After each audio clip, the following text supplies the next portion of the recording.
시청자 여러분 안녕하십니까? 현정훈 전문가입니다. 네, 오늘 제가 말씀드릴 거는요. 사례를 통한 보험 증권 분석 시간입니다. 내가 가입한 보험은 사례하고 비교해 봤을 때 어떤 보장을 해주는지, 제대로 보장은 되는지 안 되는지, 어떻게 드는 게 맞는지에 대한 건지 오늘 그 부분을 집중적으로 현업에서 제가 접하였던 사례들을 중심으로 해서 말씀드리도록 하겠습니다. 자, 첫 번째는요. 오늘 말씀드리는 6가지 사례 중에 가장 중요한 사례라고 말씀드릴 수가 있는데요. 질병 후유장애에 대한 사례를 좀 말씀드릴 겁니다. 자, 60세 여자분이시고요. 평상시에 고혈압약을 복용하고 계실 분입니다. 고혈압약을 복용하고 계시니까 준비하신 보험은 흔히 알고 계시는 간편심사보험을 가입하고 계셨습니다. 그런데 이분께서 최근에 건강검진을 받았더니 난소암이라는 진단을 받으셨어요. 그래서 난소암 진단에 따른 난소 양쪽을 절제하는 난소 전절제 수술을 받으시고 제거를 했습니다. 자, 이분은 치료가 끝난 다음에 이런 난소 절제하고 나면 후유장애가 생기니까 후유장애 보험 보장받는 게 있으니까 보험금 청구하면 되겠지 하고 청구를 하셨어요. 그런데 보상 결과는 면책이 나왔습니다. 자, 여러분 거하고 한번 이제 비교를 해보시는 건데요. 이분이 가입하신 거는 질병 80% 이상 후유장애 요거를 보장해 주는 거 한 건을 가입하고 계셨어요. 분명히 질병 후유장애를 가입했는데 난소까지 양쪽을 절제했는데 보상 결과는 면책이 나왔어요. 자, 왜 그러냐? 결론부터 말씀드리냐면 이분은 80% 이상 후유장애라야만 보장받을 수 있는 거였는데 난소 양쪽 절제한 걸로는 여기에 해당되지 않았기 때문에 보장받지를 못한 겁니다. 자, 그럼 여기서 질병 후유장애율을 좀 봐야 될 것 같습니다. 자, 대부분 이제 후유장애 많이 나오는 것 중에 하나가 암으로 인한 수술일 때 많이 발생이 되는데요. 자, 위암으로 위절제를 했다. 그러면 대략 30에서 50% 장애율이 나옵니다. 자, 그다음 대장암으로 대장 절제를 하면 50% 장애율이 나오고요. 췌장인 경우에는 30에서 50% 정도 장애율이 나옵니다. 그리고 간암이다라고 하면 간의 4분의 3 정도를 절제했을 때 50% 절제 후유장애율이 나오고요. 사례처럼 난소암이 나와서 양쪽 난소를 다 절제를 하게 되면 50% 장애율이 나와요. 따라서 80% 이상 후유장애 시에 나오는 보험을 갖고 계셨기 때문에 보상이 되지 않았던 거겠죠. 그 외에도 질병 후유장애는요. 모든 신체에 발생이 되는데 노화로 인한 청력장애 시에는 5에서 80% 장애율이 나오고요. 흔히 알고 계시는 척추나 요추에 대한 디스크일 때는 10에서 20% 장애율, 그다음 치아 결손 시에는 5에서 20% 장애율, 그리고 60대 후반 이후에 많이들 하시는 인공관절 수술 양쪽을 다 하게 되면 20%씩 양쪽일 때 40% 후유장애율이 나옵니다. 이뿐만 아니라요. 질병 후유장애는요. 노연성 질환의 대표적인 치매, 그래서 CDR 척도 2점에서 5점을 받게 되면 역시 장애율이 나옵니다. 흔히 말하는 중등도 치매가 CDR 척도 2점인데요. 그러면 40% 장애율이 나옵니다. 그리고 뇌나 심장으로 인한 뇌졸중이나 심장질환으로 인해서 치료 이후에 많은 부분들이 거동이 불편해지는 후유증이 생기는데 그럴 때 10에서 30%의 후유장애율이 나옵니다. 따라서 질병 후유장애 3에서 100%가 있는 거하고 없는 거는 많이 다르죠. 네. 그런데 오늘 이 부분을 말씀드리는 이유는 그동안은 유병자가 이걸 가입하고 싶어도 가입을 안 받아줬어요. 사례처럼 80% 이상 후유장애밖에 못 들었던 거죠. 근데 오늘 말씀드릴 거는 유병자도 가입이 가능한 3에서 100% 질병 후유장애 보험 플랜입니다. 네. 자, 그러면 사례하고는 틀리게 유병자로서 추천드리는 질병 후유장애 3에서 100%를 가입하면 어떤 결과를 갖고 올 것이냐 한번 보겠습니다.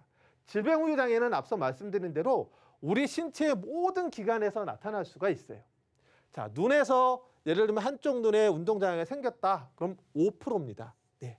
그러면 3천만 원 가입되어 있다면 5%니까 150만 원이 나오겠죠. 네. 청력에 있어서 어떤 장애가 생겼다 한쪽으로 그러면 15%. 그다음 치아 결손일 경우는 5에서부터 5%부터 나오고요. 디스크로 인한 추간판 탈출증 20%입니다. 3천만 원 들어있다면 3천만 원의 20%인 600만 원이 후유장애로 보험금이 지급되겠죠. 그리고 앞서 말씀드린 사례처럼 흉복부 장기 또는 비뇨 생식기 질환에 있어서 암 등으로 인해서 절제를 했다 그러면 50% 장애율이 나옵니다. 따라서 앞서 사례분이 유병자 질병 후유장애에 가입했다면 3,000원을 가입했다면 50%인 1,500만 원을 보장받을 수 있었겠죠. 또 치매 같은 경우 가장 낮은 것 중에 하나인 중등도 치매일 때는 40%. 그러면 3,000이면 1,200만 원이 나올 거고요. 중증 치매로 CDR 척도 3점이라면 60% 장애율이니까 1,800만 원을 받을 수 있다는 겁니다. 자, 질병 후유장애 대표적인 것 중에 하나가 당뇨로 인한 질병 후유장애가 많아요. 당뇨로 인해서 당뇨병성 망막병증이면 한쪽도 실명을 했다. 그러면 50%입니다. 3,000짜리를 들어있다면 50%인 1,500만 원을 받을 수 있을 거고요. 말기 신부전증으로 평생 투석해야 되는 장애가 생겼다. 75% 장애율입니다. 그럼 3,000만 원에 75%니까 2,250만 원을 받을 수 있는 겁니다. 가벼운 거로는요. 급성 뇌졸중으로 인해서 말하는 부분에 있어서 약간의 장애가 생겼다. 그러면 5%예요. 그럼 150만 원을 받을 수 있는 거고요. 심혈관 질환으로 후유증이 생겨서 혼자서 거동하기 힘들어요. 그러면 30% 장애율이 나옵니다. 그러면 3천만 원의 30%인 900만 원을 받을 수 있는 거죠. 자, 이러한 질병 후유 장애를 이제 유병자도 가입할 수가 있다는 겁니다. 80% 이상 아니고요. 3%에서 100%짜리를 가입할 수 있다는 겁니다. 자, 그러면 이제 어떻게 보장되는지 가입할 수 있는 한도 금액을 좀 같이 보시겠습니다. 자, 이거는 질병 후유 장애랑 상해 후유 장애를 1대1로 가입해야 돼요. 근데 50세까지는요. 3천만 원까지 가입할 수 있습니다. 그리고 51세에서 60세까지는 2천만 원까지 가입이 됩니다. 그리고 65세에서 70세까지 무려 70세까지도 질병 후유 장애를요. 3에서 100%짜리를 1,000만 원까지 가입할 수가 있습니다. 자, 보험료는 20년 납 20년 만기로 100세까지 자동갱신이 되는데요. 자, 남자 50세가 요조건 50세면 3천만 원이 가입 가능한데 11,700원입니다. 여성분은 15,600원밖에 안 해요. 자, 55세가 1,400원, 14,400원. 60세가 16,000원, 24,000원. 65세가 18,500원, 16,800원이면 3에서 100%를 질병 후유 장애에 가입할 수가 있어요. 70세도 47,000원, 여성은 34,000원이면 됩니다. 근데 이게 최저보험료 기준이 있어요. 3만 원은 돼야 돼요. 그래서 여기에다가 질병 후유 장애 3에서 100%뿐만 아니라 심내혈관 질환 수술비 요거 500에서 1,000만 원까지도 넣을 수 있습니다. 3만 원이 기본 최저보험료라서요. 그럼 3만 원이면 질병 후유 장애 3에서 100% 그리고 심내혈관 질환 수술비 500에서 1,000만 원까지도 같이 보장받을 수 있도록 할 수 있는 사례 오늘 첫 번째로 말씀드렸습니다. 자, 두 번째는요. 뇌출혈 보험만 갖고 있는 분의 사례예요. 67세 여성분인데요. 이분은 최근 미세먼지가 심한 일주일이 경과된 이후에 여러 번 쓰러지는 게 반복되다 보니까 아무래도 이상해. 그래서 병원을 갔습니다.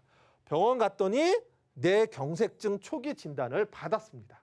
그리고 이걸로 인해서 거동이 혼자서 이동하시는 게 좀 불편한 후유증이 생긴 거예요. 근데 이분은 예전에 들었던 보험이 있어서 이러한 뇌경색 진단에 대한 보험금 청구를 했습니다. 그런데 면책이 나왔어요. 보상이 안 된다라는 게 나왔다는 겁니다. 왜 그랬냐? 이분이 갖고 계신 분은 보호장은요.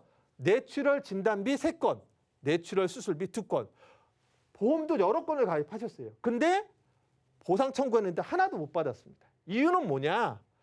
뇌경색증 진단을 받았는데 뇌경색증보다 보장 범위가 작은 뇌출혈만 갖고 있었기 때문이라는 거예요. 시청자분들이 갖고 계신 보험은 어떤지 한번 살펴보셔야 되는 이유가 여기 있습니다. 좀 더 자세히 보겠습니다.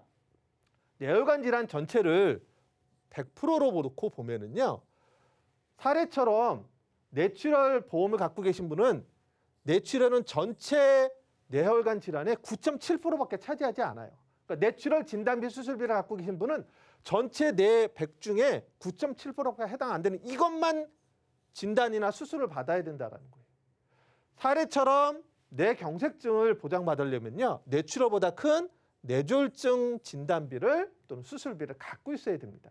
근데 뇌졸중이나 이 질환에 대한 보장도요, 전체 뇌혈관의 63.6%밖에 커버가 안 돼요. 나머지를 하려면 뇌혈관이 있어야 됩니다. 나머지라는 게 뭐냐? 뇌혈관 질환 후유증 또는 기타 뇌혈관 질환까지도 보장받으려면 뇌혈관 질환 진단비 수술비를 갖고 있어야 된다라는 겁니다. 여러분들이 갖고 계신 보험은 뇌출혈만 되는지, 뇌졸중인지 아니면 뇌혈관까지인지를 확인해 보셔야 된다라는 겁니다. 자, 세 번째 사례는 심장과 관련된 부분입니다. 네. 자, 55세의 여성분인데요.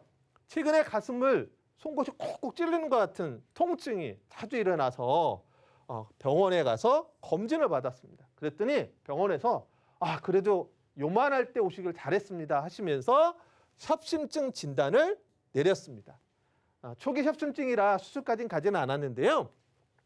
이분이 협심증 진단을 받았으니까 나 심장질환 보험 있어. 한 10년 전에 든 게 있어. 라고 해서 청구를 했는데 역시 면책이 나왔어요. 자, 왜 면책이 했느냐? 이분은 협심증 진단을 받았는데 갖고 있는 보험은요, 급성심근 경색증 진단비 3건, 급성심근 경색증 수술비 2건만 있으셨어요. 가장 작은 범위 보험만 있으셨던 거죠. 자, 왜 그런지 또 한번 보겠습니다. 심장과 관련된 질환인데요. 흔히 알고 계시는 허혈성 심장 질환이 좀 큰 부분이고요. 사례처럼 급성심근 경색증은 전체 심장 질환 중에 9% 정도, 9.9%밖에 차지하지 않습니다. 따라서 협심증은 이것보다 큰 범위에 있는데 당연히 보장이 안 됐겠죠. 네, 협심증은 급성심근 경색증보다 훨씬 큰 범위가 있어야만 보장이 되는 겁니다.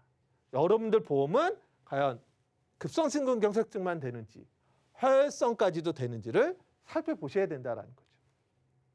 또 하나 사례를 보겠습니다. 이거는 허혈성보다도 더 큰 범위에 해당되는 사례입니다.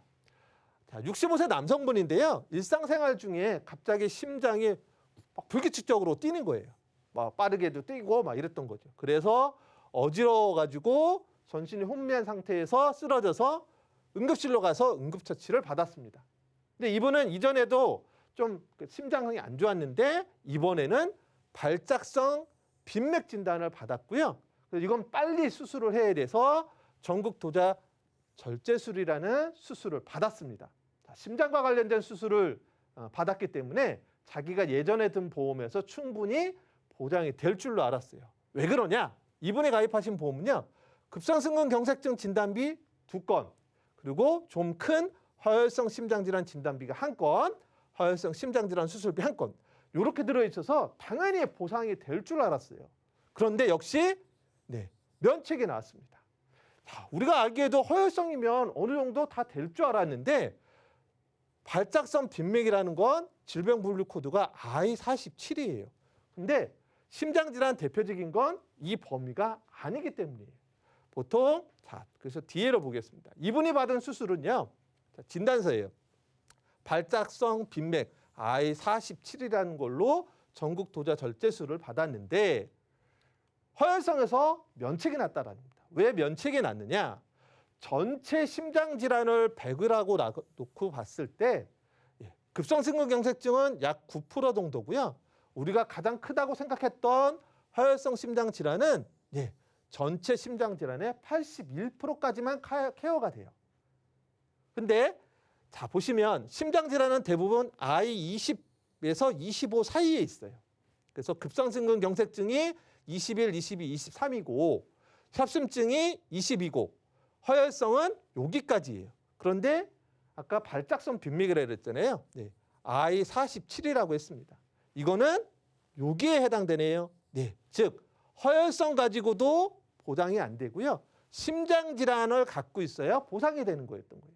따라서 사례처럼 발작성 빈맥인 진단을 받으신 분은 허혈성 심장질환 진단비 수술비 가지고는 안 됐던 거죠. 그래서 가장 큰 범위를 갖고 있어야 보상이 된다라는 겁니다. 여러분이 갖고 계신 보험은 어디에 해당되는지 자, 이 사례를 통해서 한번 점검해 보시는 게 필요합니다. 자, 왜 그래서 심장질환이 있어야 되느냐? 자, 부정맥이라고 하는 것 I47에서 49 코드고요. 기타 심장 판막 질환이 I39, 심부전이 I50이라는 질병 코드를 받습니다. 심장도 나이를 먹을수록 노화가 생겨요. 그러다 보면 대표적인 게 불규칙하게 심장이 박동되는 부정맥, 그리고 혈액 공급에 빨간불이 생기는 심부전, 그리고 심장 판막이 역류를 막아줘야 되는데 이런 부분들이 나이가 들면서 좀 기능이 약해집니다. 이런 부분은 대부분 I20에 해당되는 허혈성 범위를 넘어서게 돼요. 좀 더 자세히 보면은 심장질환은 전체를 놓고 보면 허혈성까지가 케어가 되는 건 전체 환자의 55.8%까지가 케어가 됩니다. 나머지 44.2%는 기타 심장질환입니다. 기타 심장질환이라는 건 뭐냐? 예, 앞서 말씀드린 부정맥이 반 이상을 차지하고요. 심부전, 기타 심장 판막이 차지합니다. 따라서 완벽한 심장질환 대비를 하려면 기타 심장까지도 포함된 심장질환 또는 심혈관 질환에 대한 진단비, 수술비가 있어야 된다는 거죠. 근데 사례는 여기가 아닌 허혈성까지만 있었던 겁니다.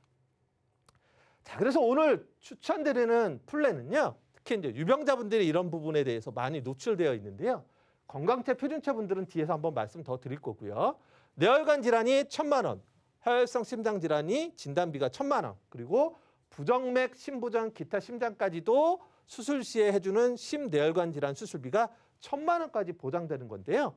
두 가지 유형입니다. 갱신형과 새만기, 20년 납 90세 만기 두 가지를 한번 말씀드릴 겁니다. 네, 갱신형의 경우에는요. 자, 여성이 45세가 13,530원, 55세가 27,000원, 60세가 37,950원이면 되고요. 20년 납 90세 만기 같은 경우 여성 50세가 32,000원, 55세가 36,000원, 60세가 41,000원이면 됩니다. 그렇게 큰 부담스러운 금액은 아닙니다. 네, 남성분은 물론 여성분보다는 다소 좀 높은 보험료지만 앞서 말씀드린 대로 특히 심뇌혈관 질환 수술비는 유병자분들에게는 꼭 준비해야 되는 사항이다라는 부분을 말씀드리겠습니다. 자, 다섯 번째 사례는요. 자, 앞서 말씀드린 유병자 같은 경우는 이제 심뇌혈관 질환 수술비에 대한 부분을 좀 강조 말씀드렸다면 자, 이번에는 좀 표준체에 관련된 부분인데요. 55세 남성분입니다. 회사 업무를 하던 중에 갑자기 심장 정지가 왔어요. 근데 다행히 심폐소생을 할 수 있는 주변 분이 계셔가지고 심폐소생도 하고 병원으로 이송을 했습니다. 근데 이분이 최근에 부정맥 진단도 받았는데 심폐소생 이후에 퇴원을 좀 했는데요. 심폐소생 성공, 심정지가 왔던 거지요. 그래서 이렇게 심장과 관련된 부분에 대한 진단, 치료가 있었기 때문에 당신이 갖고 있는 보험에서 충분히 보장이 될 거라고 생각을 했는데 역시 면책이 생겼어요. 이유는 이거죠. 네, 요렇게만 된 거예요. 허혈성 심장질환도 있고 심뇌혈관도 있는데 수술을 안 했어요. 그러니까 수술 안 했으니까 여기서는 보장이 안 될 거고 허혈성 심장질환 진단비만 두 건이 있는데 자, 앞서 말씀드린 대로 부정맥, 이런 또 심폐소생 이거는 허혈성보다 큰 범위예요. 이거보다 큰 범위의 진단비가 있어야 한다는 거죠. 자, 그거를 말씀을 드리겠습니다. 자, 대표적인 심장질환은 다 I20에서 I25에 해당돼요. 근데 자, 발작성 빈맥, 심방세동, 심부전은 I47, 48, 49 이렇습니다. 자, 사례처럼 심폐소생에 성공한 심정지는 I46입니다. 자, 이거는 급성심근경색증은 요 세 가지밖에 안 되고요. 허혈성 심장질환 진단비는 요거밖에 안 돼요.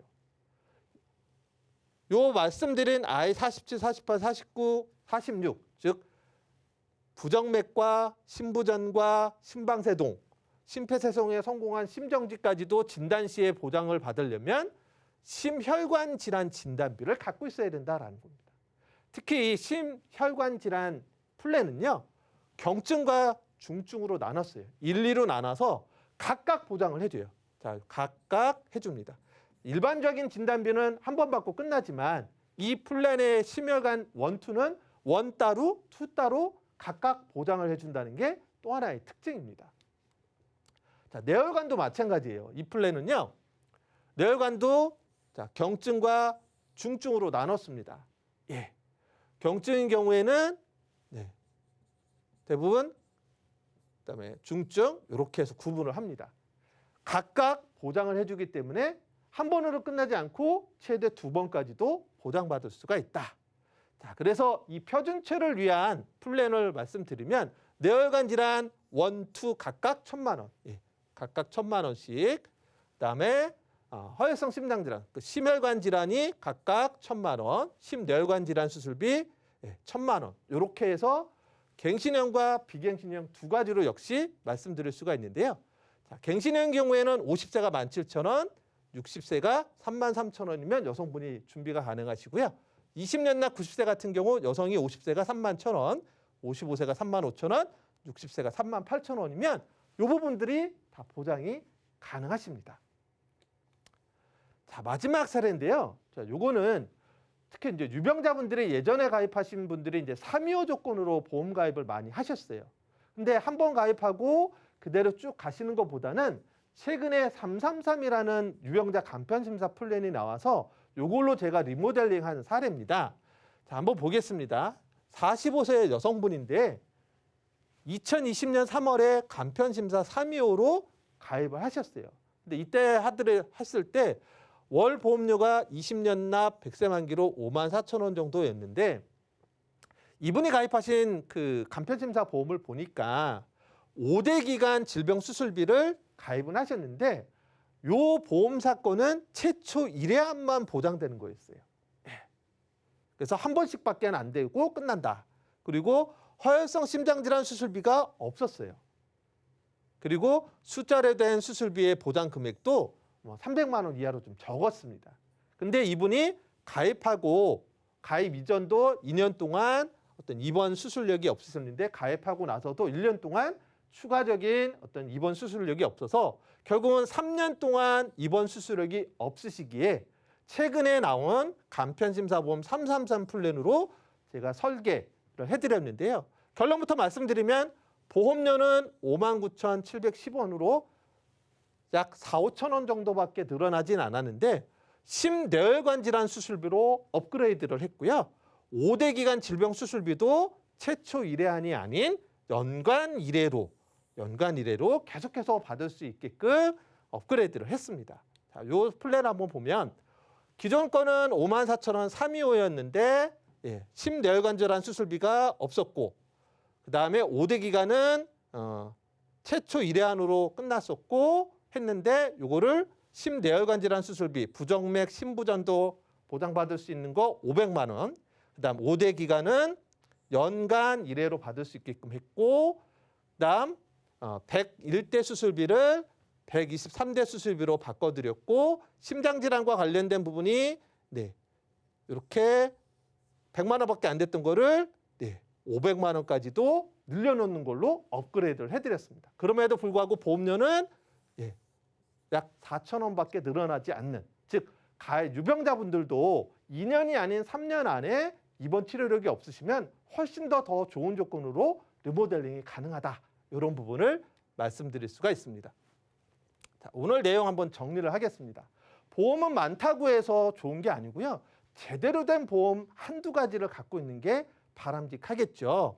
자, 오늘 특히 말씀드린 것 중에 하나는 이제는 유병자분들도 질병 후유장애 3에서 100%짜리를 가입할 수 있는 기회가 왔다. 자, 그다음 급성심근경색증 허혈성으로 끝나는 게 아니라 심뇌혈관 수술비로 부정맥 심부전도 가입할 수 있는 기회가 왔다. 그리고 뇌하고 심혈관이 한 번으로 끝나는 게 아니라 경증, 중증으로 나눠서 각각 보장받을 수 있는 그런 플랜이 있고요. 325보다도 훨씬 가성비가 좋은 최근 나왔던 간편심사 333 플랜이면 훨씬 더 좋은 조건으로 대비하실 수 있다는 점 오늘 말씀드렸습니다.